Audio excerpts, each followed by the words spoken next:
Hello and welcome to another edition of the Irish Angle on Jump To It. As usual, I've Johnny Ward and Emma Nagle here and we're going to look at all things racing from the last week. Johnny, Emma, welcome to the show. How's it going, Vinny? Thanks, Vincent. All good, thanks. Now, the big thing from last week was Storm Betty. Landed on Friday and caused havoc to racing over the weekend, particularly Cork on Friday itself, which lost its meeting halfway through. And then because of it, Tramore Saturday got cancelled as well. Johnny, you were in Tramore on Friday, were you? Is that right?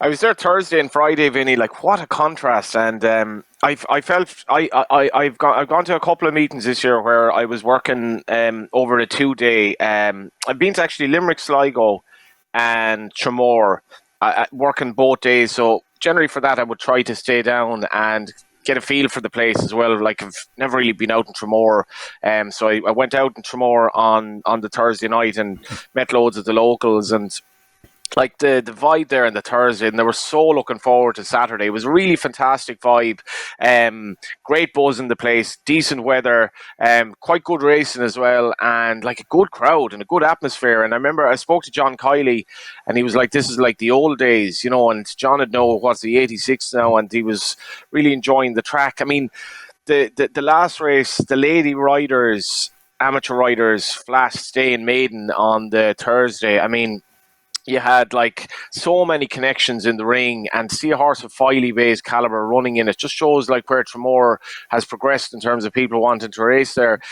And went out on the Thursday night, went out with Alan Dooley, and the Dooleys have, his brother Noel has runners and they run a fish and chip shop. So I was kind of getting like the business kind of A to Z of running, running what they obviously run as a fish and chip shop, but the complexities then of having a meeting called off where you've all this produce kind of prepared for it. And Thursday and Friday was practically as well as being called off because there was basically no one there. It was horrible, horrible weather. And I think for Tramore then on the Friday, in terms of the economics of it, they really did need that meeting, if at all possible, to go ahead. And I sort of said pre-racing on Racing TV, I was like, I'd spoken to Paddy Graffin, and I was like, I'm struggling to see if they're going to get to the end of this card here, because they're estimating nearly 40 mils of rain. And Paddy Graffin said that it was pretty much one of the best tracks in Ireland to deal with the weather that they were getting, because it's kind of like it runs into the middle the way the track is kind of set out, and you kind of nearly see that at Tramore with the contours of it.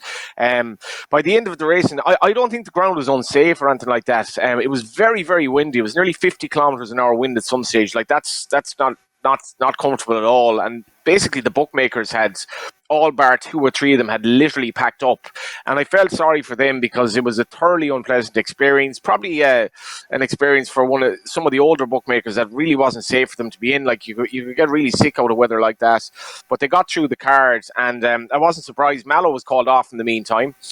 I wasn't surprised then that they called it off Saturday. And I did speak to Paddy Graffin this morning about your blog, Vinny, because it raised some obvious questions. And Paddy, I don't think there's any issue whatever with what you were saying in the blog, but I get the feeling that there was more to it almost than just the stalls on Saturday. The ground had gotten so chopped up for the flat horses he made.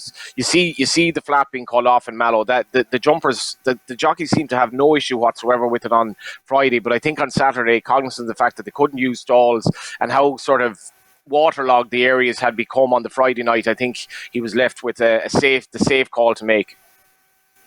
Yeah, that's the funny thing now. You mentioned that, the blog. I had said in my blog, based on what Paddy Graffin had said himself on Saturday morning when he announced that the meeting was being called off, IHRB put it up on Twitter, and he basically didn't say anything about unraceable ground. All he had said was that the stalls were the problem because we were going to make irreparable damage to the track by pulling them in and out of position for each race, and then they have to, during a race, because they were all long distance races as well, the horses would come around again on the small circuit to pass by the stalls, so the stalls would have to be pulled out by tractors again in the meantime, and there was a safety issue with that. All of that I can 100% understand. No doubt about it. In very testing conditions, you could see why there could be problems moving stalls. But the bottom line is, I just couldn't see why there was stalls in the first place. Why do you need stalls for 1.5 mile and 2 mile races in Tramore, where the maximum field is 12? I think there were 6 and 7 runner races due to happen on Saturday. They didn't need stalls for them. No. Perhaps, as you say, there was a patch of ground that was unraceable. That wasn't mentioned in the report on the morning. It was all about the stalls was the issue. But anyway, Emma, what did you make of it? We got some rain. Cork particularly Only got through, 5 races. Went from yielding at the start of play to unraceable and waterlogged within about 2 hours. That was some proper drenching, wasn't it? Yeah, it was no surprise. Like, we were here, we said we'd get riding out early because the forecast was so bad, and kind of around lunchtime the heavens just started to open, and like, it was no shock Cork was called off anyway, because most people around here were just hiding inside for the whole day. They got through, I think, 4 races, and you could kind of see it on the telly. I didn't go in now. I was a bit afraid of the water on the day, but you could see on the telly like the deterioration of the ground kind of between the first and the 4th race. I suppose probably a bit different at Tramore with the flat racing. There's a lot of surface water. You can see it on the telly, and you'd probably be worried about horses slipping and a few other things. You can see it in the picture there. Like, it was pretty bad once the 4th race came around. So it was no shock that they called it. I was a bit surprised more kept going, but I listened to an interview with Owen Burns, the manager of the track, and he was kind of saying that the jockeys and the trainers were happy enough to keep going. There was not too many complaints out of them, but yeah, like, and then Saturday being called off, to be honest, I wasn't totally shocked. By the time the bumper came around on Friday evening, it was like something out of the Ploughing Championships. Like, it was actually an entertaining race to watch because there was kind of so much going on. I think one of the lads went off in front, and it was, but yeah, I wasn't surprised that, I don't know whether they consult with the jockeys and the trainers on the day. It's a fair point, I suppose, that they probably could have raced without the stalls, but kind of listening to that day with the race course manager, it kind of sounded like that was just kind of one of a number of reasons why they didn't race. It was kind of put out as the main reason, I suppose, but I'm sure they probably could have raced without the stalls, but it kind of a question then how many would have ran their horses depending how bad the ground was. I don't think they had fresh ground on the Saturday, so I wasn't totally shocked they called it off. And it was a pity, like, for the people who had travelled down to Tramore. Like, it's obviously a massive weekend down there. Plenty of people had probably booked accommodation for the weekend, and look, it's bad for I'm sure the track would have probably liked to race if they could at all possible, but it didn't go ahead. I wasn't totally shocked though, to be honest. Yeah, well, you talk about that then. Sunday, fresh ground on Sunday, National Hunt card down in Tramore. Ground, according to the officials anyway, you're talking yielding to soft. I think it was yielding in the chase track, yielding to soft in the hurdle track. Should be perfect for most horses, you would think, most National Hunt horses anyway. And yet we 28 withdrawals due to the change in the ground. That's a kick in the teeth for Tramore, for the ground staff who had to move all the rails, for the clerks of the course, Paddy Graffin and his team, and all the rest of it. All the effort they put in to get that race meeting on yesterday, and 28 just said, look, we couldn't be arsed. We're not going to run our horses. What do you think, Johnny? Should that continue on like that? It seems very unfair on everyone. Like, it's supposed to be an entertainment business here. Tramore, not just the race course, but as you said, the town, the locality, all the hotels, the B&Bs, everyone has geared themselves up for this big weekend of racing down there. It's their big time of the year where it's hopefully make a few quid in a bad summer. And all of a sudden you even get to the stage where you have your racing on, your track is fine, and yet people won't run their horses.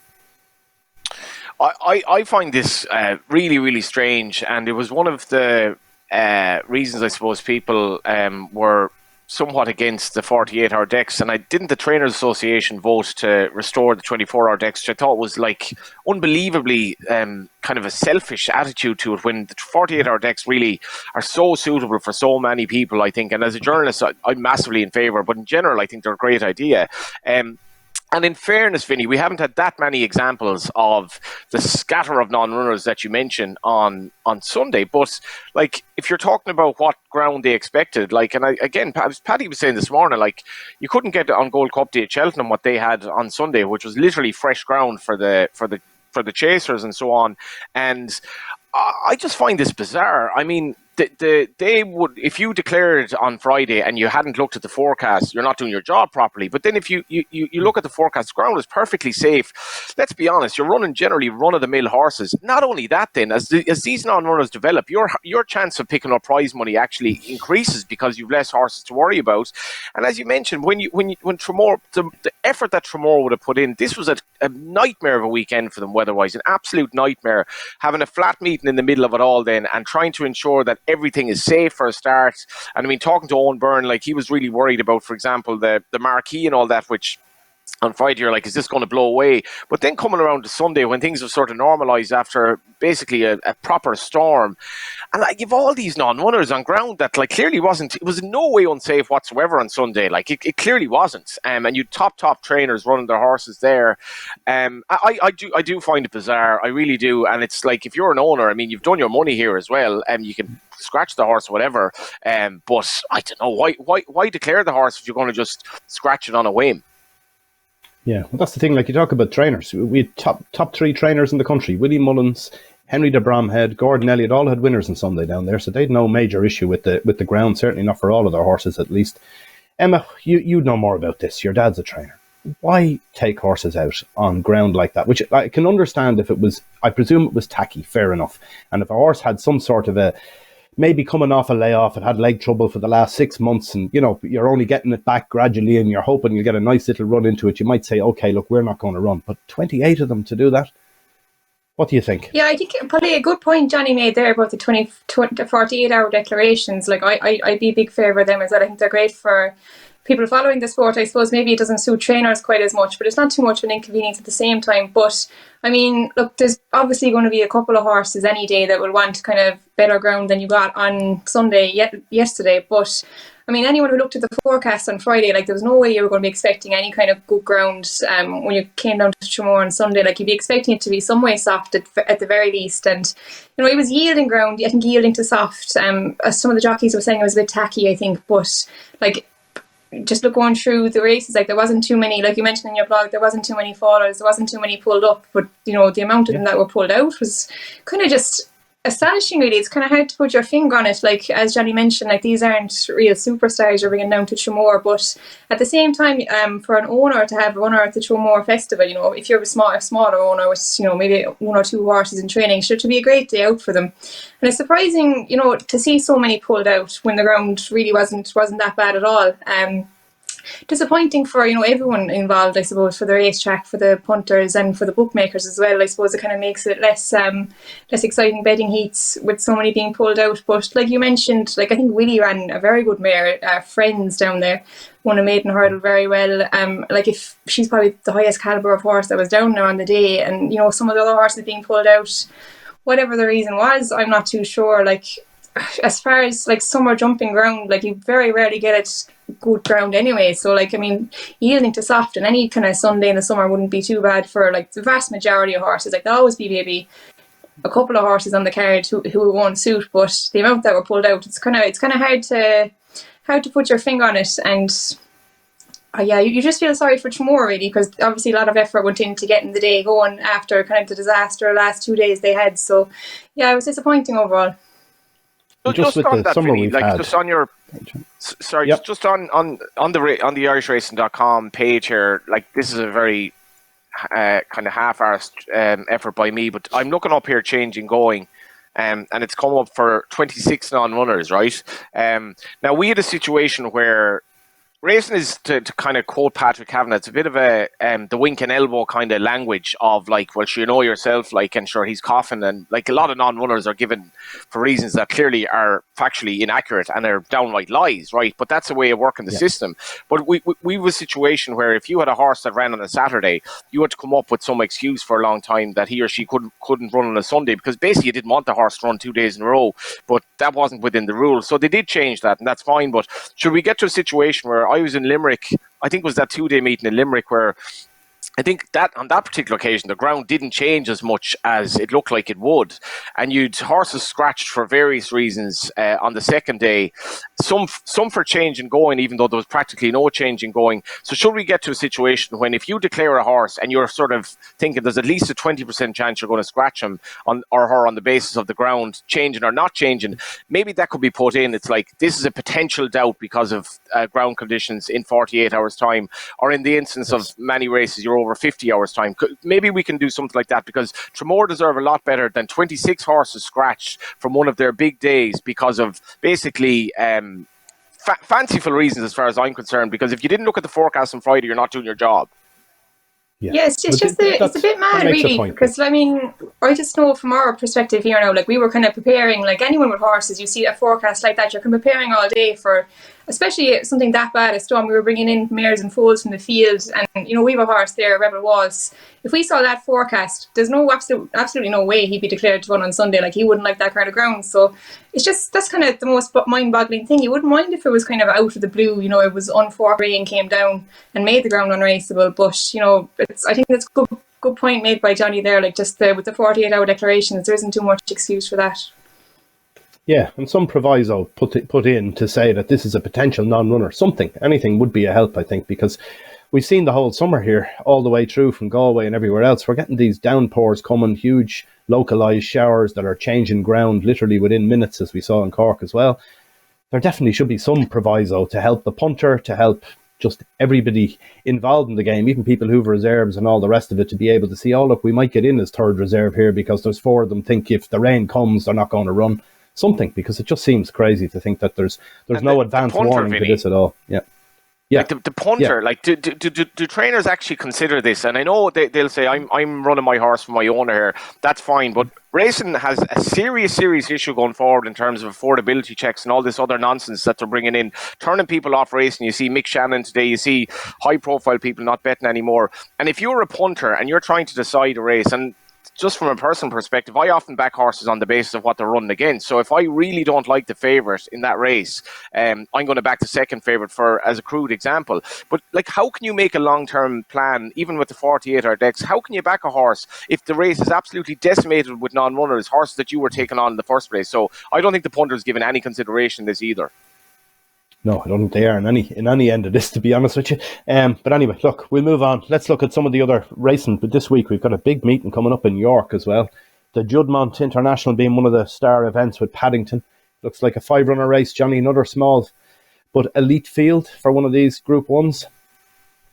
Yeah, like I was just, when we were discussing on the WhatsApp just what to talk about today, I do find this really interesting in that Paddington is now going to run in 3 successive races at the top level where there will have been 4 or 5 runners. And people might be apt to kind of give out about that, but I actually find it really, really fascinating. And I think the races that Paddington has run in, I thought when Aidan O'Brien said prior to when he ran against Emily Upjohn in the Coral Eclipse, when Aidan O'Brien was basically gave away the tactics that week, he said we won't mind making the run at all, because you're looking at this race, you're like, where is the pace angle here? And Paddington is stepping up in trip. He didn't run on, funnily enough, we're talking about non-runners, he didn't run on totally different ground. He ran on good ground at Ascot, good ground at Sandown, like proper soft ground at Goodwood, dropped back to a mile. Maybe wasn't overly impressive, but won again. And now he's stepping up to back up to the mile and 2.5, and he's taken on Nashwa and Moshtadaf, horses that basically want to come off a good pace, it looks like. And Aidan O'Brien is again not running a pace setter, and you have 3 horses here rated 125, 118 and 128. Even the Fox is rated 113. It has good form at the top level. I find it absolutely fascinating because if you're you mentioned cycling earlier. Cycling's all about sprinting off a pace and basically getting others to do the donkey work for you. And Ballydoyle used to be doing this for years, but in recent times they don't run pacemakers as much. I think they don't run pacemakers at all if the pacemaker has no chance, because they're just ignored in races now.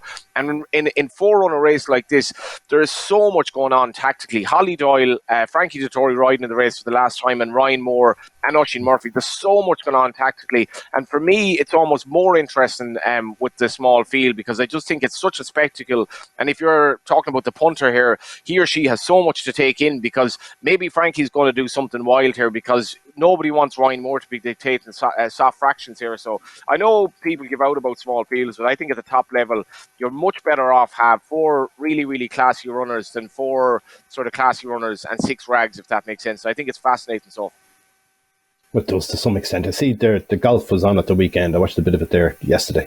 It's coming to the end of the season in America, and they're whittling down all the guys. Next week it's the top 30 or something compete against each other. But when you see the top guys at the top of their game playing against each other, they're fantastic. You don't need 200 other fellas in the field necessarily, like you'd get in a British Open or whatever, which is good for the first day or two, and you get a few amateurs and that. But realistically, the cream comes to the top in the end. And we're certainly getting the cream coming to the top in some of these small field Group 1s. It wouldn't bother me, as I say, whether there's each way betting or not doesn't make a whole lot of difference, I don't think. The other thing on it, just briefly, is that, like, it's kind of said, and I wouldn't agree with this, like good horses handle any ground. Like I think that's not really fair because genetically or by design, like kind of like saying really good tennis players will win on every sort of surface. It's not really fair to say that. But good horses, very good horses, will win races that are run differently, like Paddington, who's basically so straightforward.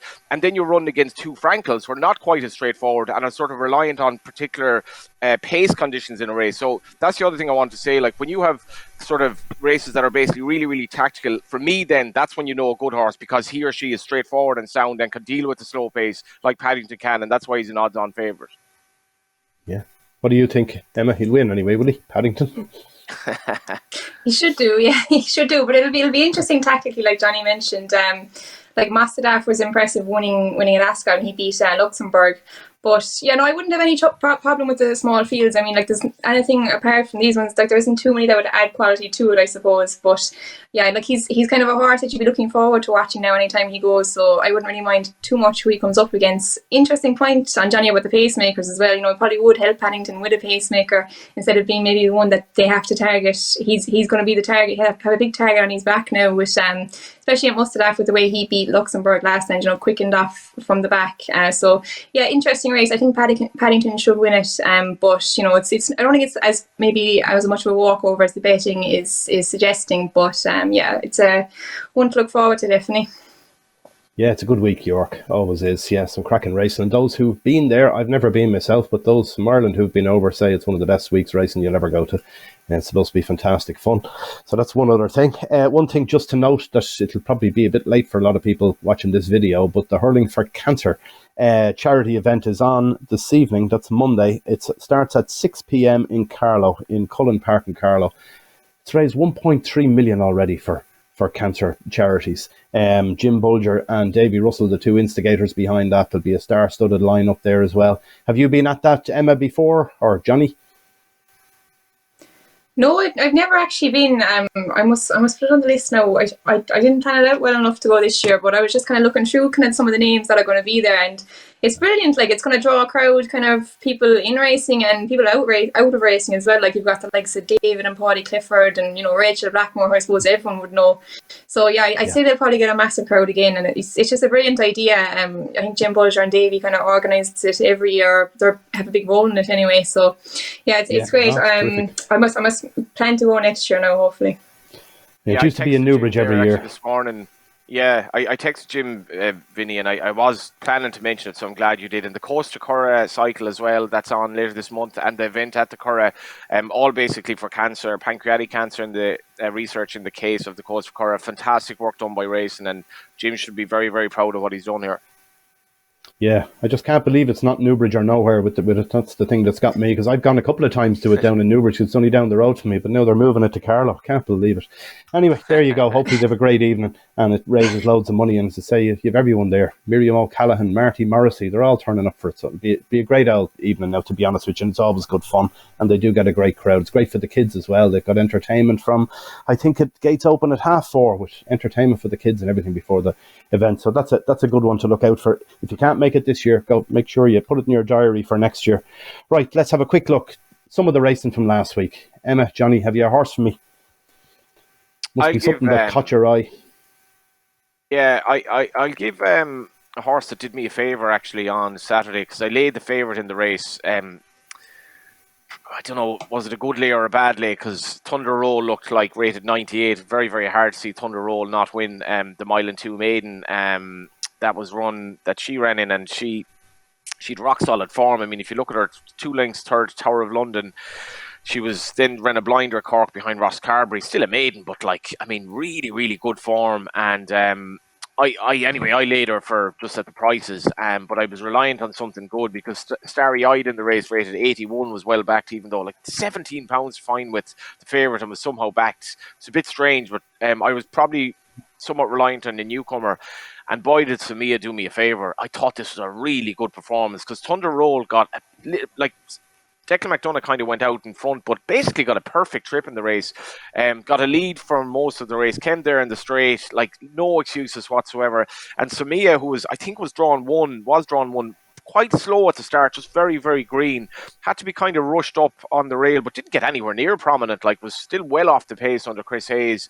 By See the Stars out of good Asimore mare.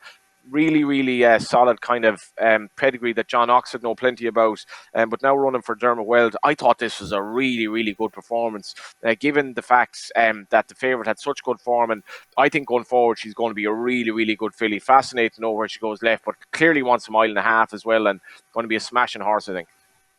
I agree with you. I thought that was a very good performance. Weld had a great weekend now, in fairness. He's doing well with his horses. Shamida, another one. She won the Ledger Trials. Only a small field there again. Beat Dawn Rising half a length, but that's a good performance from a 3-year-old as well. I think she could be very good too. He's talking about stepping her up to Group 1 at some stage. Emma, had you seen anything that you like the look of? Yeah, the one I gave last week actually ran a good race in Tramore again. Reverend Hubert, he was third, but I'd say you want to keep an eye on him for handicaps. Maybe he's kind of still in maidens at the moment, but just he looking. Was a big drifter. Was he in the betting? He was a bit of a drifter. Yeah, he ran on well. Few of them in Tramore over the week. Yeah, I'd say keep an eye on him now for the handicaps. But I think Dawn Rising, if he goes for the Ebor, I think he'll have a massive chance. He was behind Shamida, who you mentioned there. Yeah. In the Ledger Trial. I just thought Declan was maybe minding him a small bit, maybe with an eye for the Ebor. I think that was kind of the plan all along. Now, whether he'll show up, I'm not 100% sure, but I just thought he ran on very well in the closing stages without being hassled too much. So I think if he showed up in the Ebor, he's still around 12 or 14 to 1. Obviously, not the easiest race to predict or win of, but he should have won a big race, hopefully. Great stuff. Well, look, thanks for joining me. Quick enough chat about some hot enough topics, and hopefully we'll be back again next week and we'll have all the talk about York and what happened there, because no doubt it'll be a fascinating week. And anyone, if you're watching or if you're going to have a bet, do bet responsibly and make sure to subscribe to our channel, and we'll see you all again next week. Thanks for watching. Bye for now.